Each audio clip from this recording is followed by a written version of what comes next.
नमस्कार विद्यार्थी मित्रांनो, या आधीच्या व्हिडिओमध्ये आपण पाहिलं होतं की स्वरचिन्ह म्हणजे नेमकं काय असतं. ठीक आहे. आता स्वरचिन्ह म्हणजे काय आपण पाहिलं होतं.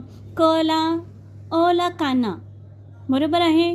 ठीक आहे. मग आज पहिलं जे स्वरचिन्ह आपण शिकणार आहोत, अ ला तर स्वरचिन्ह नसतं, पण आ ला स्वरचिन्ह असतं. त्याला काय म्हणतो आपण? काना. काय म्हणतो आपण? काना.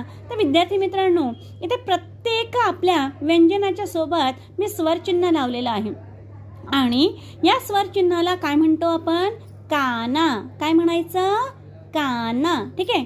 म्हणजे क ला काना का, ख ला काना खा, ग ला काना गा, घ ला काना घा, ड ला काना डा, च ला काना चा, छ ला काना छा, ज ला काना जा, झ ला काना झा ना, ट ला काना टा, ठ ला काना ठा, ड ला काना डा, ढ ला काना ढा, न ला काना ना, त ला काना ता, थ ला काना था, द ला काना दा, ध ला काना धा, न ला काना ना, प ला काना पा, फ ला काना फा, ब ला काना बा, भ ला काना भा, म ला काना मा, य ला काना या,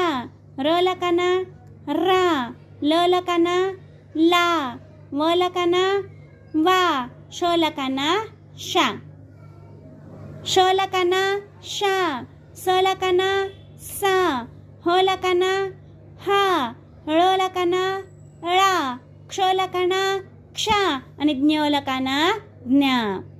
तर विद्यार्थी मित्रांनो, हे काय आहे? काना. काय आहे हा? काना. आता बघा, हे वाचताना कसं वाचणार? म ला काना मा, त ला काना ता, मग शब्द काय झाला? माता.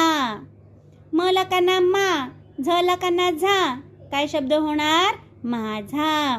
अशाच प्रकारे हे पुढचे पण अक्षर जोडून तुम्ही काय करायचं आहे?